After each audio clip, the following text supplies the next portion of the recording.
Hi there, Smart Drivers. Rick with Smart Drive Test talking to you tonight about driving in bad weather and skid control. Stick around. I'll get my. See, I wrecked it. I didn't have the pointer on the right place. Stick around. We'll be right back with that information.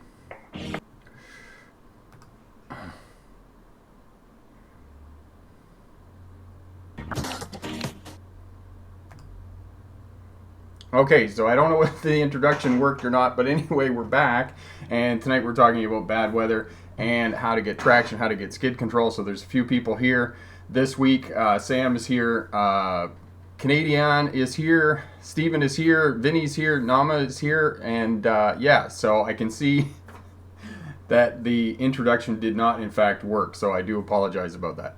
But everybody is here, and yes, Hall Phase is keeping me honest. There wasn't a video this week. It was very busy this week. I was away in Hope teaching the Highway Through Hell crew winter driving. So that's what I was doing this week. I was away doing that, and also I'm doing a bunch of business stuff. So it's been incredibly busy this week with other work and whatnot. So Hall Phase, yes, the introduction did not work. So unfortunately, all of my good stuff has not worked here. So without further ado, we're going to head over to the PowerPoint presentation here, and I'm going to get going on that presentation. So just bear with me for 1 second here while I get that sorted out.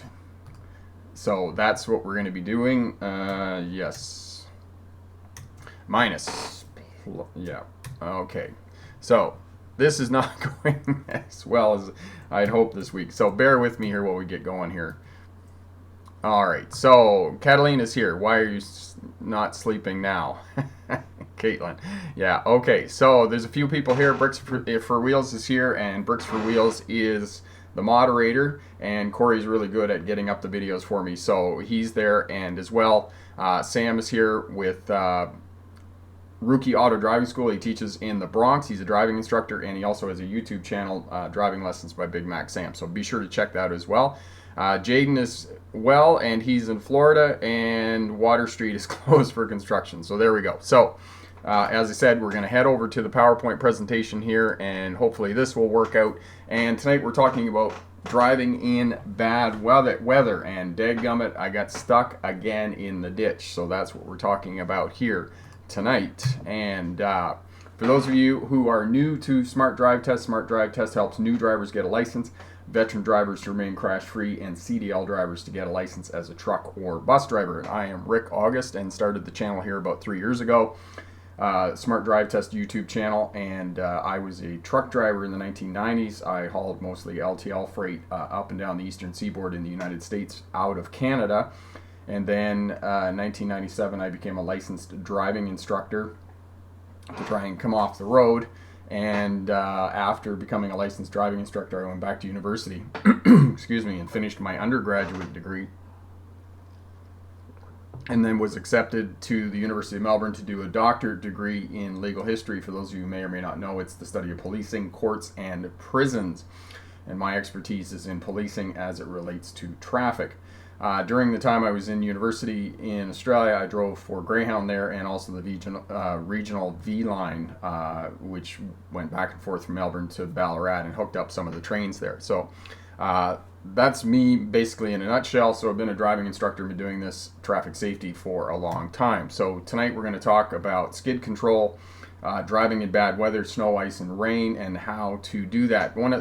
Some of this information I was presenting in a winter driving course I was doing for the Highway Through Hell crew.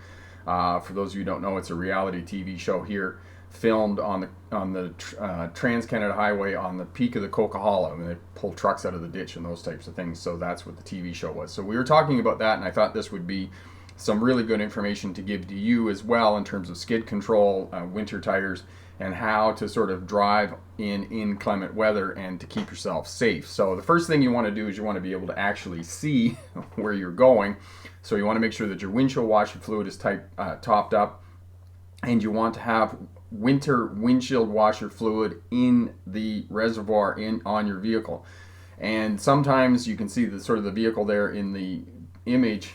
There's going to be a lot of salt and a lot of sand on the roadways, which is going to make your vehicle very dirty, especially if the temperature is around the freezing point.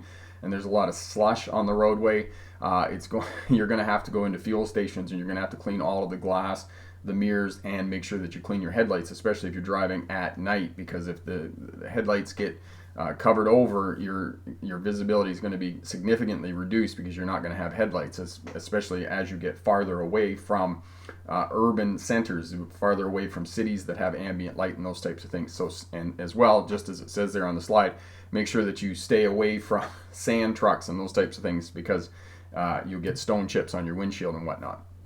One of the things that came out of the presentation for the Highway Through Hell crew is that we did a lot of talking about tires, and if you're considering purchasing tires or putting winter tires on your vehicle, there are a lot of different types of tires that you can buy. And the analogy that I give people is it's a little bit like buying a vehicle. It depends on what you want out of a vehicle, whether it's a sports car, whether it's a passenger sedan vehicle, you want a pickup truck, you want a four-wheel drive vehicle. Every vehicle to suit every need, and unfortunately there are tires that do the same thing. There are snow tires, there are tires for rain, there's all-season tires, summer tires, winter tires, steel-studded tires. It really depends on what you're doing. And when I drove down to Hope, I have to go over the Coquihalla Highway, and they're notorious for getting a lot of snow and ice in the winter time, and I didn't put the snow tires on. Actually, I was glad that I didn't, because we encountered a lot of rain, and my all-season Michelins are much better in rain than the snow tires would be, because snow tires are not designed to evacuate water from underneath the tire. And the reason that you have a lot of siping, which is the treads in the block there, and in rain, tires will evacuate or pump out as much as 1 gallon per second. And that's why some tires are much better in rain than other tires. Winter tires, the reason that they're much better is because the rubber compound is softer, so when it gets cold, it still flexes, and when it flexes, it ejects that snow from the tire. So this is the reason that you want winter tires. Now, if in the winter time, if you're running on a lot of snow and ice and hard pack, you want steel studded tires, because they're actually going to dig into the snow and ice. So consider where you're driving, what kind of weather you're going to get, and what tires are going to be fitted on your vehicle. If you're driving on a lot of hard pack, you want steel studded tires. If you're just driving in general winter and you're going to get a lot of slush and those types of things, you want just good all-round winter tires. If you're driving in someplace like Vancouver Island, or you're driving on the west coast of the United States, you probably want a good winter rain tire that's going to be able to pump a lot of water out from underneath the tire. Now, stopping on ice, get off the brake early so that you can brake. And the other thing with most modern vehicles, as soon as you start braking on slippery conditions, the ABS is going to kick in, the anti-lock braking system. And when the anti-lock braking system kicks in, it sounds like you're launching the space shuttle. It's grinding, shudder, push back on the pedal, a lot of noise and whatnot. And all of that is normal with ABS brakes, because what happens is the wheels detect lockup, and then it starts to operate the ABS, and it releases the wheels, and it applies and releases the brakes so that you maintain steering. But it's a little bit daunting if you haven't experienced before, and Corey will find the video for you on ABS brakes. So have a look at that video if you haven't experienced ABS before. And I would strongly encourage you to go to a closed circuit area or a road that has really low traffic density, and get your vehicle up to 30 or 40 kilometers an hour, and then really stomp on that brake and engage the ABS brakes and figure out what's going on. So stopping on ice, steer the vehicle, look where you want to go, and make sure that you start to slow down far back from where you actually want to stop the vehicle. And also, if you're not getting traction, move out of the main ruts of the roadway. So move off to the right. You want to move away from that other lane of traffic, but try and get off into the shoulder where you can actually get some traction and whatnot.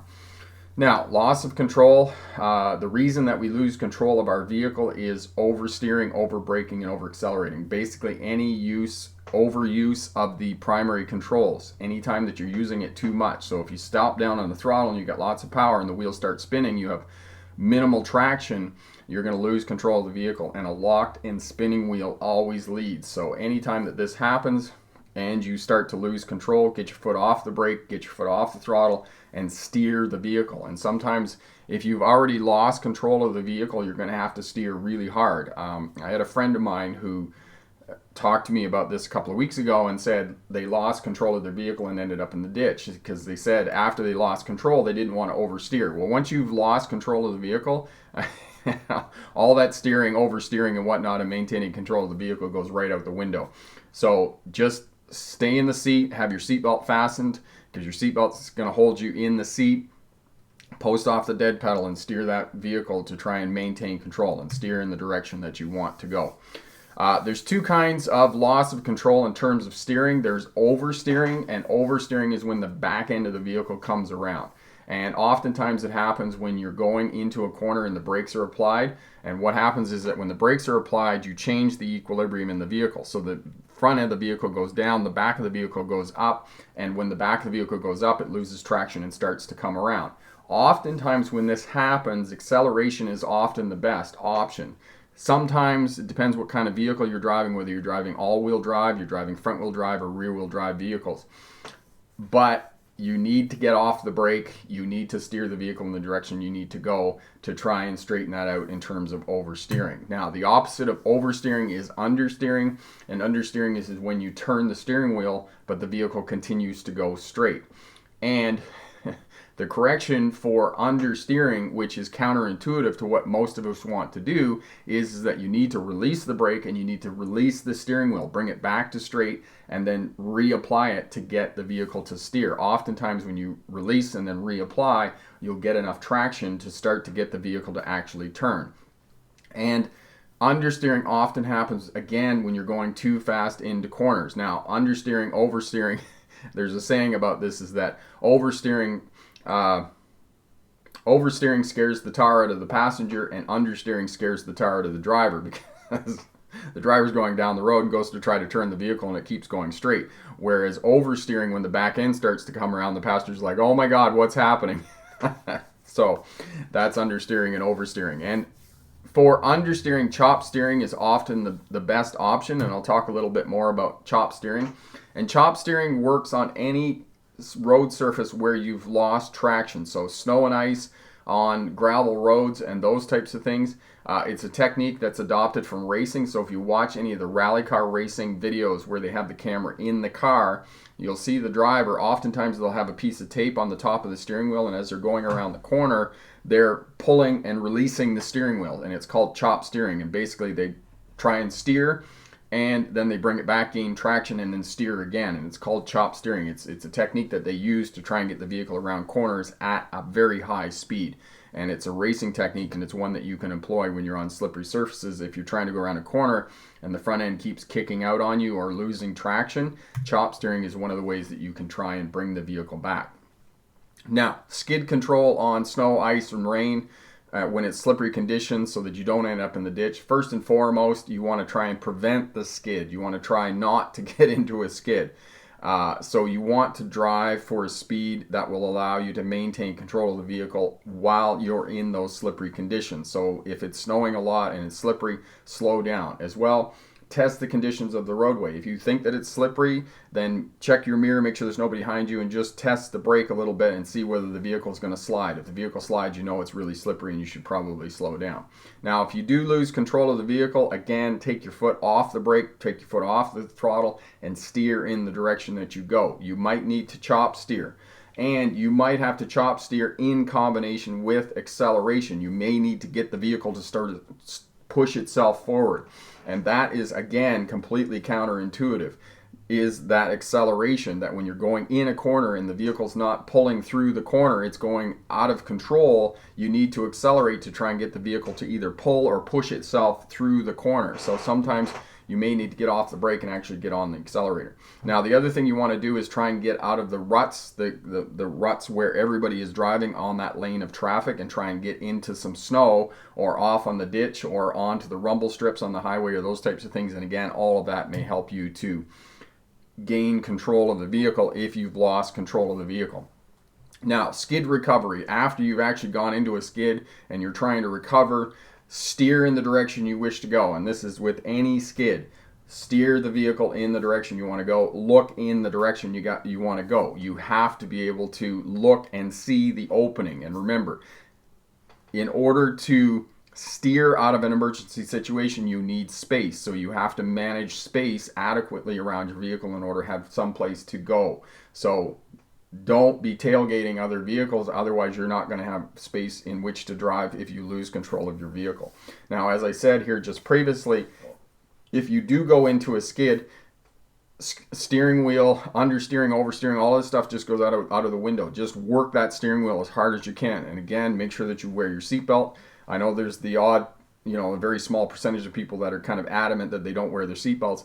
But if you go into a skid, you need to have your seatbelt on so that you stay in the driver's seat, because it's very hard to control the steering wheel, very hard to work the primary controls of the vehicle if you're not in the seat. So make sure that you wear your seatbelt as well. There's the pedal on the extreme left in your vehicle where most of us rest our foot is actually the dead pedal, and you can put your foot on the dead pedal and push back into the driver's seat, and you can post off that to hold yourself in the seat and control the vehicle. Now, the final thing is, if a crash is imminent and you can't get control of the vehicle, some of the things you can do if a crash is imminent, try to slow the speed of the vehicle as much as possible. So get your foot on the brake and slow down as much as possible. Now, the other thing is, if you're crashing and you're going to crash into an animal, one of the things you want to do is you want to get your foot off the brake just before impact. And the reason for that is that the front end dips down, and if it's an animal, there's a good chance that the animal might come through the windshield. So what you want to do is release the brake just before impact. And as well, look in the direction you want the vehicle to go. Steer like a mad person. Don't give up. And as well, if a crash is imminent, aim for something soft as opposed to something hard. So don't aim for a rock. Don't aim for a big Douglas fir tree or a big maple tree or something like that, because those trees do not move. Aim for a bush. Aim for a fence. Aim for something that's going to break and slow your impact, or slow your speed and reduce the amount of impact. So aim for something small. Do not aim for an oncoming car for sure.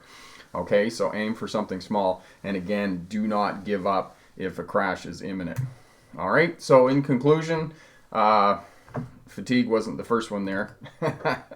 But tires, this is completely different. Where did my conclusion go? Yeah, tires. That's what we wanted to talk about. Tires, there we go. Sorry about that.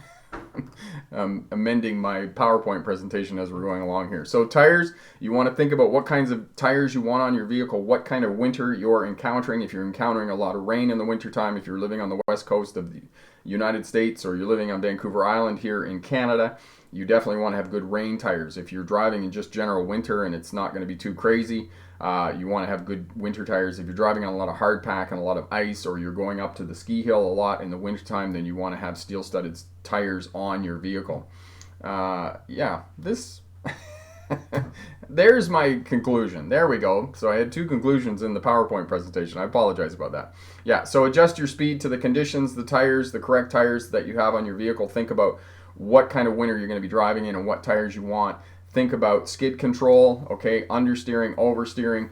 Most of the time, if you get your foot off the brake, you get your foot off the throttle and steer in the direction that you want to go, you're going to be able to regain control of the vehicle. And unfortunately, if a crash is imminent, try to slow your speed as much as possible.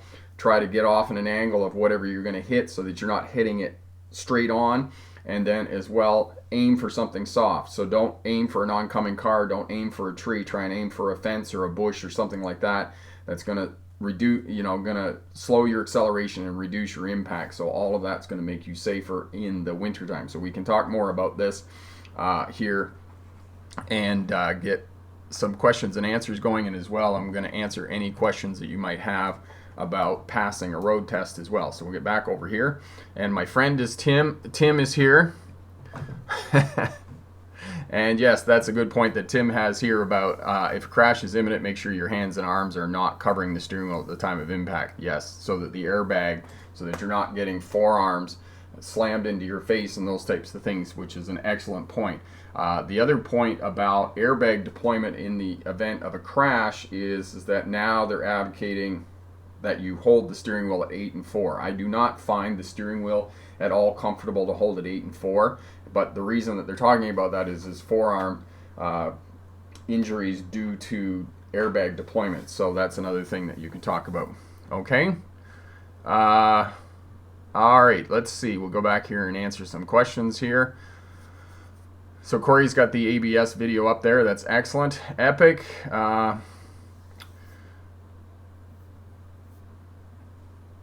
So you did all right, Epic. That's excellent.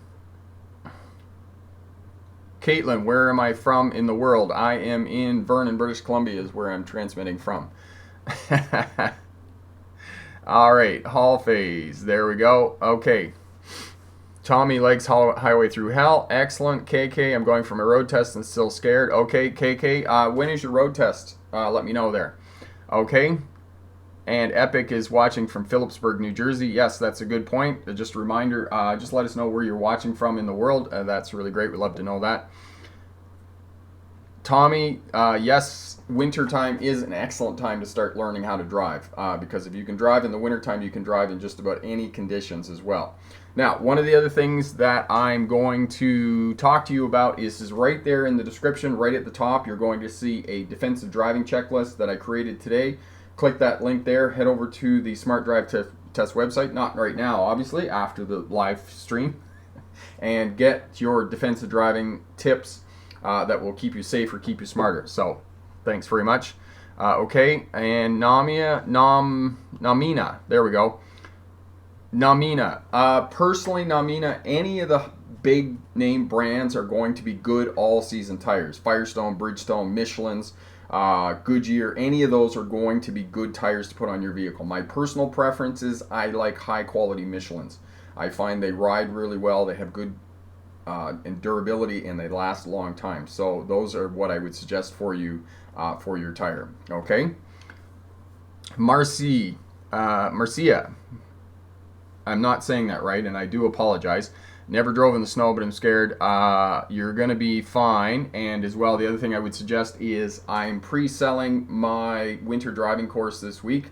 So send me an email, rick@smartdrivetest, and I think I'm going to sell it for 70% off the price. So you can get that, and that will give you all of the techniques and skills that you need to be safe in the wintertime and adapt to driving in the wintertime. So have a look at that as well. Okay, Jano, I have a question regarding left turns at a street light. On a road test, if the examiner wants you to turn left and there is many cars in the turning lane and in the yellow painted light, how would you approach that question? Timothy's from Wayland, New York. Jano, I'm trying to figure out, okay, so what I think you're asking me, Jano, is if the turning lane is full and there's cars backed up, what would you do for the left-hand turn? Well, essentially what you got to do is you got to wait behind the lane of traffic so that you can get into the turning lane is essentially what you need to do. So, yeah, and there's left-hand turn videos there, and Corey will get those up for you, and you can have a look at those, and those will help you out as well. Okay, wondering how permanent test for New York. How many questions for the permanent test? Most test questions are you talking about passenger vehicle, Timothy? Because I think most of them for the passenger vehicles are 50 questions for the road test there. Okay, Dalton, can you please explain how to brake on snow without ABS? Okay, Dalton, are you certain that you don't have ABS on your vehicles? Because you would have to have a pretty old vehicle not to have ABS brakes on that vehicle. Okay. Hall phase, do I think I can get 95,000 subscribers by the end of the year?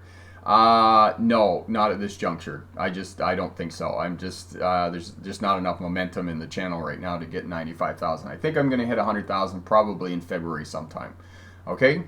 Marcia, I'm in New Hampshire and it started snowing, but I don't have snow tires. I'm scared. What kind should I buy? Okay, so Marcia, go to your local tire shop and talk to the salesperson there and see what you can recommend. Because the other thing, Marcia, that you need to do is I don't know how much it's going to cost you for snow tires or what your budget is for snow tires, but you're probably going to spend about $1,000 for 4 good snow tires on your vehicle.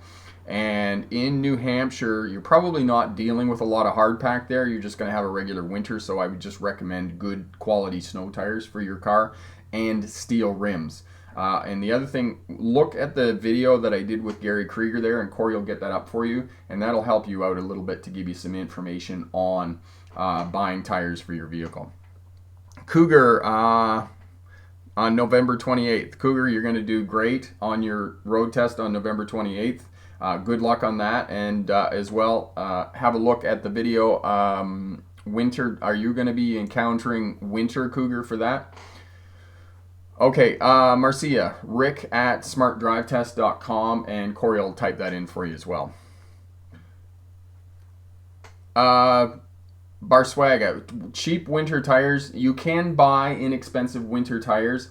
They will do what you need them to do. The problem with inexpensive winter tires is that the ride is going to be horrible. Okay, I have inexpensive winter tires that are steel-studded tires, and I just despise putting them on my vehicle because the ride and the handling is terrible. I mean, they work well in snow, but on dry pavement, they're just abominable, and they cause my vehicle to just it's really, first, it's very noisy because they're steel-studded, and steel-studded tires on dry pavement are awful. And second, my truck, the buggy, the 1998 Honda CRV that I have, it rides like it's on square blocks.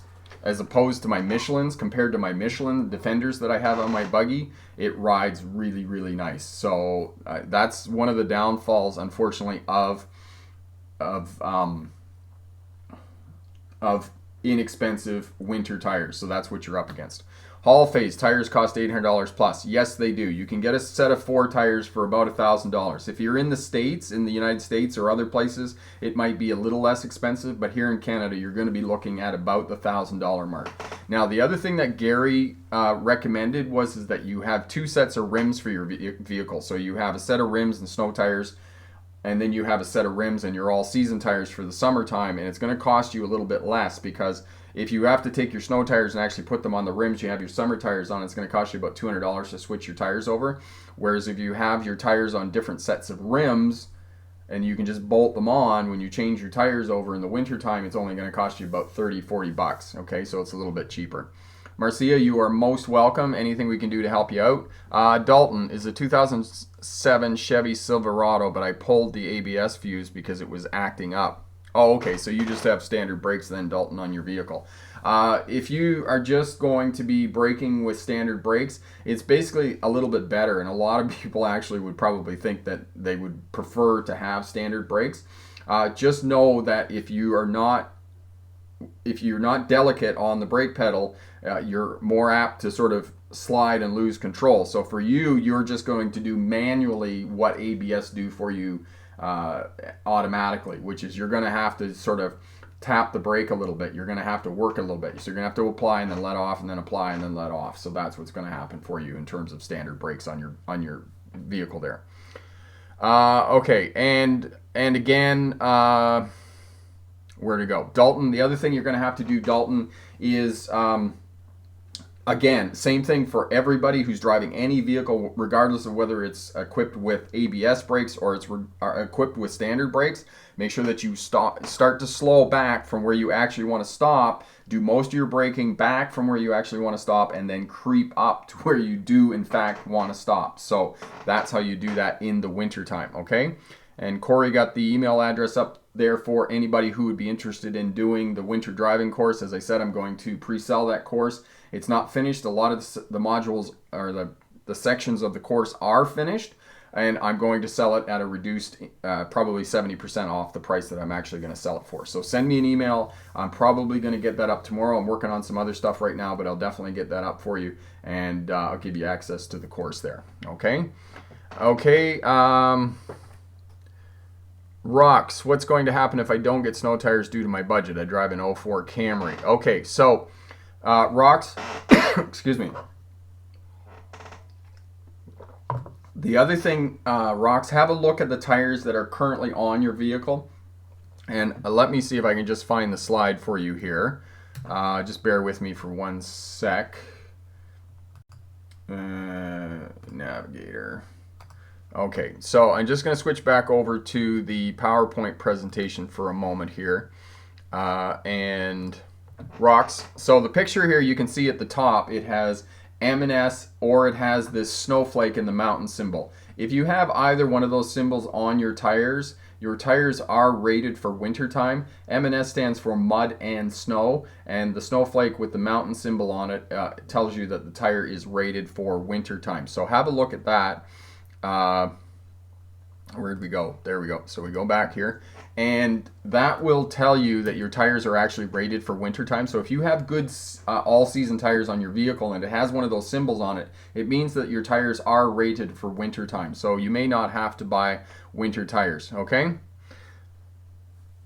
All right, Timothy, what website should I go to for test for my permanent test? Timothy, just type in practice driving test questions on the into Google there, and there's lots of good websites that'll help you out with practice driving tests for your learner's permit there on the website. Vinny, I did some. Where'd you go? Where'd you go? I lost you. I did some research on drive tests around me to do my G2. The ratings for one is 1.5, and another is those are pretty terrible. Sarnia has a 4.5 star rating out of 5, but it is an hour and a half away from me. Sorry, do I go to the place that has the better rating? I don't mind driving there. Yeah, Vinny, I would definitely go to the school that has the better rating. I mean, those other ratings are less than 2. Those are pretty terrible ratings. So I probably wouldn't go to those schools at all because you're probably not going to get very good training. I would definitely go to the one that's got 4.5. I know it's terrible that you got to drive 90 minutes each way, but oof. Anyway. Okay, Timothy, what website should I go to practice? Yeah, my permanent test. Yeah, there's now when you say Timothy, when you say permanent test, are you talking about your road test, your practical road test, or are you talking about your learner's test? Because those two things are two different things. Hall phase. Can you talk about highway through hell and what they do? Okay, so Hall phase. If you haven't seen the reality TV show Highway Through Hell, essentially what they do is they follow these large tow truck companies around that pull tractor trailer units off the Trans-Canada Highway and other highways, Highway 3 and Highway 5, in and up in the area here. And they pull truck wrecks off the road. So that's essentially what they do. So that's the Highway Through Hell show. It's a good show, good reality TV show. And last week I was watching one of the episodes where there was a guy with a dump truck with a transfer box on the back, and he drove into the ditch, and they went and pulled him out of the ditch. And then not half a mile down the road, after he got out of the ditch, he drove into the ditch again. so definitely have a look at that. Okay, there we go. Okay, winter tires, Chinese winter tires. Pathan, I don't know about that, whether they are or not. I mean, the other thing you can do, and this is for everybody in terms of looking at tires, when you buy tires, go on the internet and look at the ratings that other people have given on the internet, on the web here, because there's lots of websites that are actually doing reviews of these tires and whatnot. So, and the other thing is that some of these better quality tires are going to have higher warranties. Like, for example, my Michelin Defenders have a guarantee of 140,000 kilometers, which is about about 80,000 miles, 90,000 miles. So they have really high warranties. So look at those too. That's also going to influence your decision making in terms of purchasing these tires. Now, know that to maintain the warranty on these tires, you have to have a wheel alignment, and then and you have to rotate your tires every 10,000 kilometers. Okay, and if you buy good quality tires from a tire shop, the tire rotation is going to be part of purchasing those tires. So, for example, I bought mine from Tireland here in Vernon, and Corey will get that video up for you. And they rotate my tires. So every 2 oil changes, I just take it in and they rotate the tires. It takes 10 minutes, okay, for them to do that. Okay, Rianne, out of topic. I'm struggling switching from diesel car into petrol, especially on first gear. Any advice? Greetings from Indonesia. Hi, Rianne. Hello from Indonesia. That's really great. And yeah, I'm not surprised that you're struggling from diesel to petrol. I know for a fact that I would be. And I'll tell you a funny story. When I used to drive truck, and I'd be gone for a week driving truck with a big diesel in it, and I would come back and I would get in my little 4-cylinder petrol car that was also a manual transmission, and I would stall it. You know, my girlfriend would be in the car too, and of course she'd be laughing hilariously. She'd be like, "Don't you drive professionally?" So if you're having some trouble with the petrol engine there, don't be surprised, because petrol engines are a lot more finicky in terms of driving manual transmission. For you, what I would suggest, Rianne, and Corey will get the video up for you, have a look at the first lesson of how to drive a manual vehicle, and you're going to need to refine your clutch control. You're just going to need to be able to find that clutch control, and once you find that clutch control, you're really going to have to combine it with the throttle, and you're going to have to give it a bit of throttle before you take it out. It's not like a diesel engine where you can just let the clutch out and it'll take off because it's got lots of torque.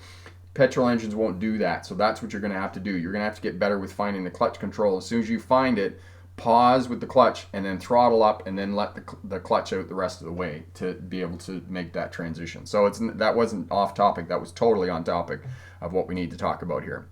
Okay, Timothy, you're most welcome. Jano, what if there are cars backed up in the designated left turning lane and if there are cars in the yellow painted island? Would I have to wait behind the cars in the yellow painted island or in the white? Oh, excellent question, Jano. Do not drive on the painted island for the purposes of passing a road test. You will fail. Treat painted islands the same as you would a concrete or physical barrier. You cannot drive on that painted island for the purposes of a road test, okay?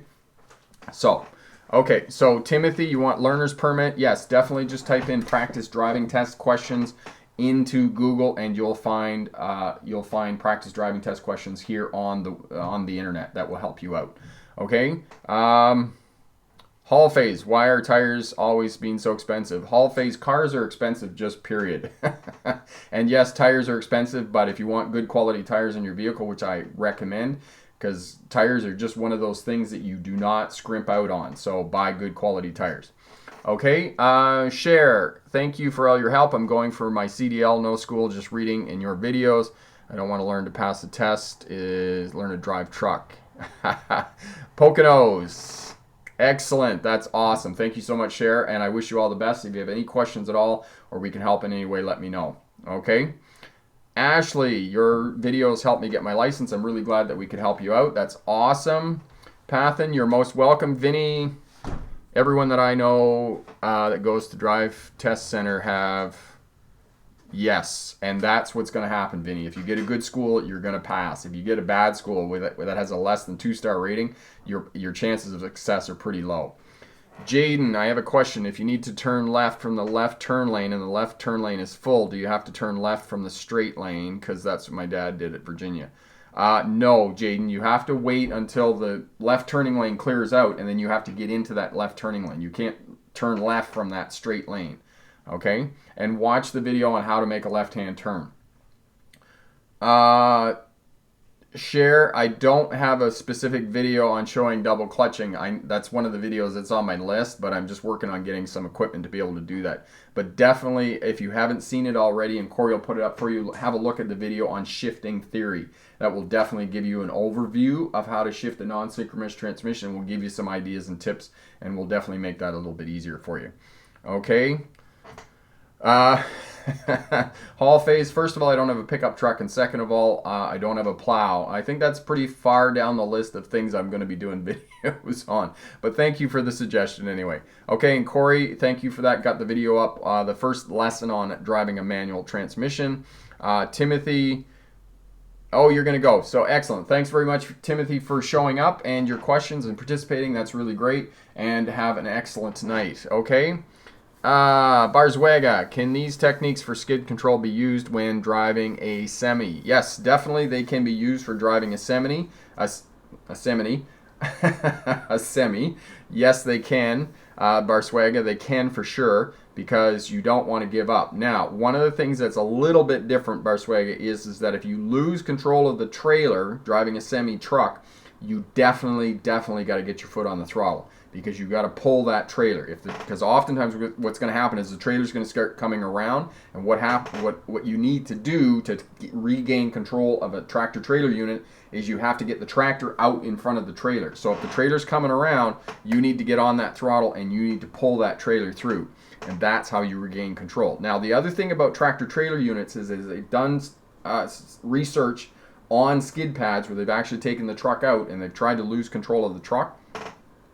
They find that rear wheel lockup on the truck is much more dangerous than front wheel lockup. So what happens on rear wheel lockup is the tractor, so you've got the truck and trailer. I'll put my hand so you can see them. So this is the trailer. So what happens is the back wheels lock up, and then the tractor starts to kick out from underneath the semi-trailer. So it's much more dangerous. So it's much more important that you get your foot onto the throttle and keep pulling that trailer. And this is why you need to slow down before you get to where you want to stop in a semi-trailer, or you're slowing down for a curve.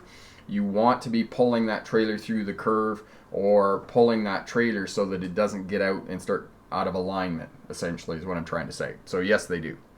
Okay, Jong out. I haven't drove in the winter yet, so I'm really afraid of turning when it snows. Any slip, any tips? Yes, definitely. And the other thing I'm going to suggest to you, Jong out, is I'm pre-selling my course tomorrow for winter driving. And it's my winter driving course. It'll give you a lot of tips and techniques and abilities that you can put in place to safely drive in the wintertime. I'm going to be selling it for 70% off the price that I'm going to be selling it for.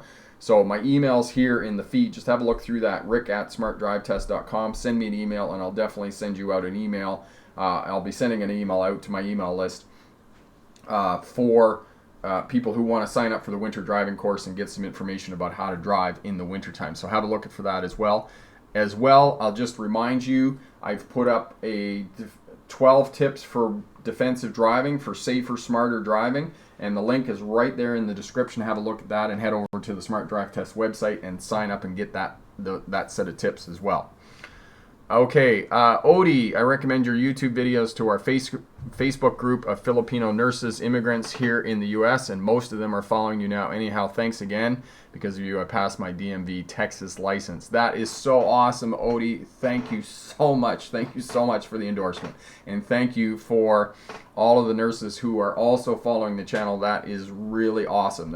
You just made my night. You really did. I'm so grateful. Thank you so much for that. I'm really glad that I can help out. And as well, congratulations on passing your license. That is tremendous. I'm so glad we could help. And yeah, and definitely if you could head over to the Smart Drive Test website there and sign up for the 100K campaign, that would be really great as well. And Corey will put up the link for you there as well. Okay, Hall Phase, good night. All the best there in Toronto, and stay warm there in Ontario. Have a good night, my friend. Okay, Barswega, thank you so much. Been thinking about getting my Class 1 license. Yes, and you definitely should. Really great opportunities there, and I recommend Corey will have a look for you on 8 reasons to consider a career in trucking, and lots of good information there as well. Vinny, does the course help when you want to go for a driving test during the winter?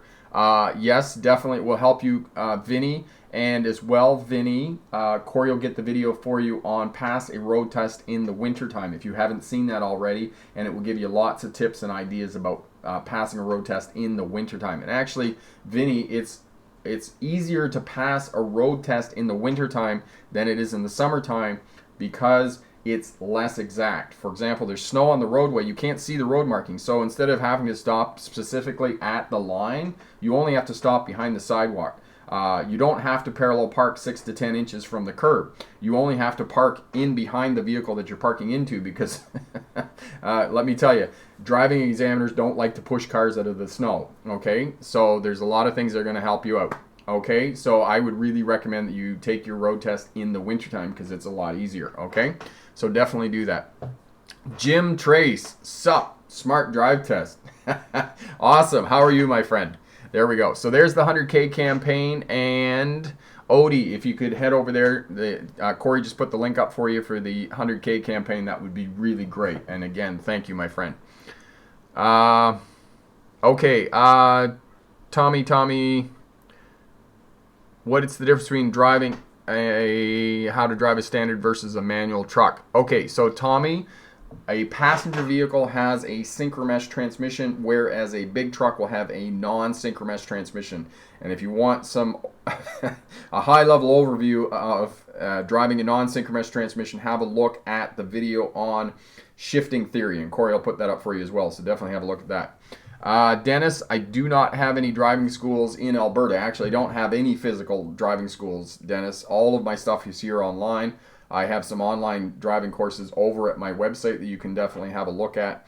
So have a look at all of that. And if you have any questions at all, Dennis, we're more than happy to help you out with anything that we can do to augment your learning and definitely help you be successful. Malone, new to your channel, will you ever have a product that will take someone from A to Z for a CDL license? Yes, I will, Malone. I will definitely do that. That is on my list for 2019, is to get up the Class 1 theory course and all of the videos that will show you how to shift, how to pass a road test, and those types of things. So yes, I am definitely going to be working on that. Unfortunately, it's not going to be probably until the spring that I'm going to have that available. But there's a lot of other stuff that I do have that will definitely help you be successful in passing a road test. And again, if you have any questions, leave me a comment on the videos and I will definitely help you out. And again, just a reminder, get your defensive driving checklist there. The link is right below there, and head over to my website and get that. And that will definitely help you out being a safer, smarter, and less risky driver. So that will help you out. All right. Okay, Vinny, great. Jim, I'm doing awesome. Brilliant. Betty's here. That's okay if you're late. Better late than never. Jim, the 100,000K campaign is going quite slow. It's not the big. It didn't have the big start that I was hoping for, but it's there, and I think we're fast approaching 100 smart drivers. So. We're heading off.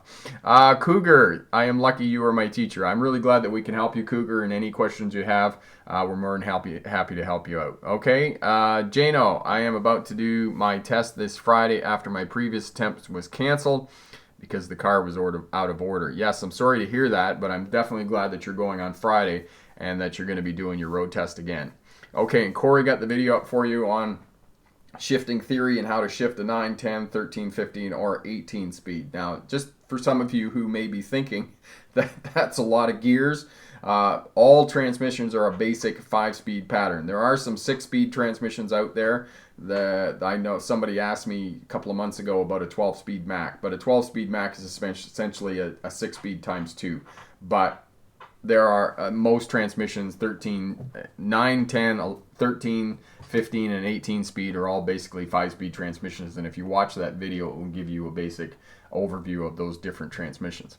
Now, we're heading into the last quarter here of the live stream, and essentially what I'll just talk to you briefly about is the 4 fundamental components that you need to be able to pass a road test. And the 4 fundamental components is speed management, space management, observation, and communication. So speed management for the purposes of a road test. Posted speed limit, flow of traffic, whichever is less is how fast you need to go for a road test. Space management, you need to manage space around your vehicle. You can't get near other road users or fixed objects for the purposes of a road test.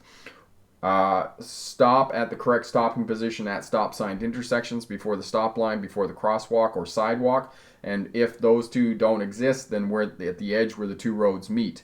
Okay, 2 to 3 second following distance under ideal conditions for the purposes of passing a road test.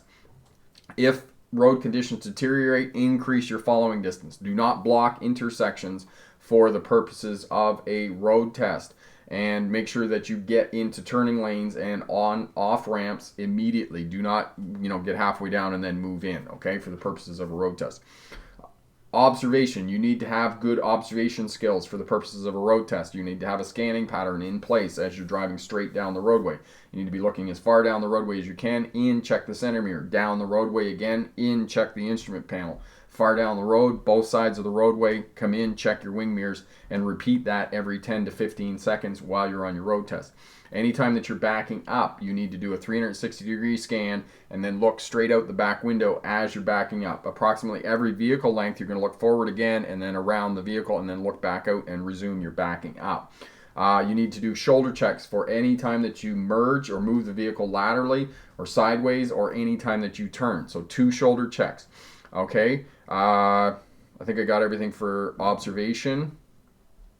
Yes, shoulder checks. Yes, okay, talked about all that. Communication, and then you need to communicate effectively with other traffic. So lights and signals, use your lights and signals, 3 flashes on the signals before you move the vehicle. Anytime that you're going to turn or move the vehicle sideways, 3 flashes on the signal minimum before you start to move the vehicle. Hand gestures. Make sure that you use all 5 fingers. Don't tell other people that they're number 1 on a road test. Otherwise, you're not going to be successful. Horn. Use it sparingly on a road test because unfortunately in this day and age, horns are seen as a sign of aggression. So use it sparingly. To do eye contact. If you're not sure what a pedestrian's doing or another driver's doing, make sure that you get eye contact with that other driver. And then finally, the position of your vehicle on the roadway is going to indicate to other traffic what you're doing. So it's a good chance if you're in the left-hand turning lane, you're going to be turning left. So they're for the 4 fundamental components of any road test: speed management, space management, observation, and communication. If you have those 4 things in place, you're going to pass a road test. And so that will help you out in terms of being successful on a road test. And those 4 fundamental components will work for any class of license anywhere in the world, regardless of where you're taking your test. Now, and again, the other thing about being successful on a road test, make sure that you book a practice driving test with a local driving school 7 to 10 days before your road test, because driving instructors teach people how to pass a road test every day. So they'll be able to go over the nuances that you need to have to be able to be successful on your road test. As well, they'll give you feedback about whether you are actually ready to take your road test. So make sure you do a practice driving test with a local driving school. And these are very inexpensive. I know for Sam at Rookie Auto Driving School there in the Bronx, it's only about $20. So it's money very well invested to know whether you're ready for your road test or not. Okay? Sister Sam, Discord's not coming at this point.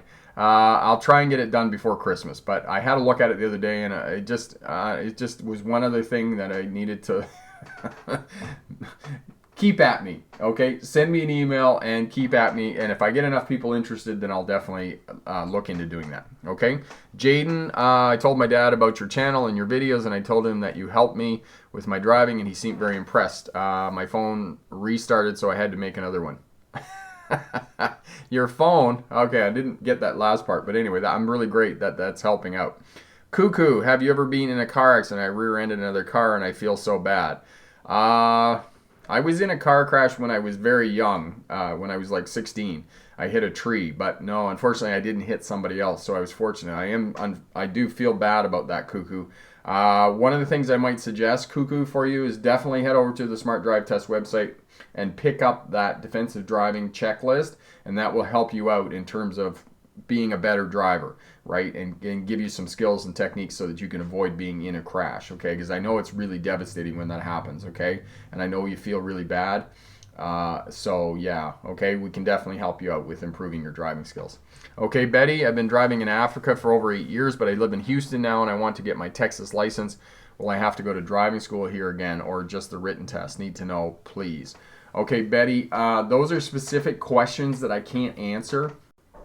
Some DMVs that you can go to, you can just switch your license over. Now, I don't know if the Texas DMV has a reciprocation with Africa. You may have to take a learner's and you may have to take a practical test again. The best source of information for that is to actually go to the DMV, present your license, and talk to them and see what steps you need to take. You may have to take a learner's test. You may have to take a practical driving test to get your Texas license. But as I said, the best source of information for that is actually the DMV there in Houston, okay? Galaxy, you're most welcome, and thank you so much for belonging to the channel and letting us help you out. Dalton, would blind spot mirrors be a good addition to a car? Yes, Dalton, anything that you can do to help improve your visibility around your vehicle is definitely going to help you out, and definitely blind spot mirrors will help you out, okay? Okay, Jaden, did I miss you? There we go, Jaden. Okay, what else? Whoa. There's another question there. Okay, Jaden, I'm not seeing it. I thought I answered it. Did I not answer it, Jaden? Okay, there we go. Eli, hi again. In a hatchback, how about having weight in the car for winter stability, even weight distribution? Eli, if you have a rear-wheel drive vehicle, then yes, I would recommend that you put some weight in the back. If you've got a pickup truck or you got a rear-wheel drive vehicle, then definitely yes, put some weight in the back of the vehicle. If it's a front-wheel drive vehicle, I don't recommend putting any weight in the back. So figure out whether it's a front-wheel drive or a rear-wheel drive vehicle before you go doing that. Okay, so I definitely answered your question then, Jaden. That's really great. Okay, Vinny, is heavier car or lighter car better for winter driving? Neither one of those vehicles is going to be better, Vinny. The vehicle, if the challenge with winter driving is not getting the vehicle going, and a heavier vehicle is going to get you a bit more traction because it's heavier. But the challenge in wintertime is not getting the vehicle going. The challenge in wintertime is getting the vehicle stopped. And because you've got more weight with a heavier vehicle, you have more momentum, so it takes longer to stop the vehicle. So you have to change your driving a little bit in order to get the vehicle stopped in the wintertime. Now, it's going to depend on a lot of other things, whether you have good quality tires and all that sort of thing, the mechanical fitness of the vehicle, your ability to drive in the wintertime and whatnot. So all of that is going to play a part in it. So heavier vehicles are going to get you going a little bit better, but it depends on the tires and other factors and where you're driving and what kind of winter driving you're getting and those types of things that's really going to influence your ability to drive in the wintertime. It really comes down to the driver, because if you have a lighter vehicle that's front wheel drive, it's going to do just as well as a heavier vehicle. So it depends on it's not just that factor, it's going to be other factors as well that are going to influence how well you get going. And when it comes right down to it, yes, there's a lot of four-wheel drive vehicles and they can get going in the wintertime really well, but they can't brake any better than other vehicles. So keep that in mind when you're considering driving in the wintertime and whatnot. And again, we're going to wrap this up now. We're just about near the end of the hour here. Be sure to head over and get your winter driving checklist down there. It's right in the description box there, and get that. Get some tips to help you stay safe. Tomorrow I'll be pre-selling the winter driving course to be up to 70% off. So send me an email, rick@smartdrivetest, or head over and sign up for the newsletter I'll be sending out on my email list, and I'll post a link here on the YouTube channel for that as well. So there'll be lots of good information over there for all of that. So definitely have a look at all of that. And yes, so thank you everybody for your questions. Thank you very much for showing up. We appreciate that. And for anybody who's passed their road test in the last week, congratulations. And anybody who has a road test coming up in the next week or so, good luck on that and all the best. Ashley says she was lurking in the background there. The random guy. Why do people drive so fast in bad weather? Random guy, because they just don't make the adjustment and they think that their skills are higher than what they actually are. So unfortunately, yes, a lot of people do drive faster than they should in inclement weather. Okay, so good night to everybody. Thanks again for showing up. Thank you very much for your questions and your engagement in the live stream and making all of this channel as great as it is. Thanks again, and remember, pick the best answer, not necessarily the right answer. Have a great night. Bye now.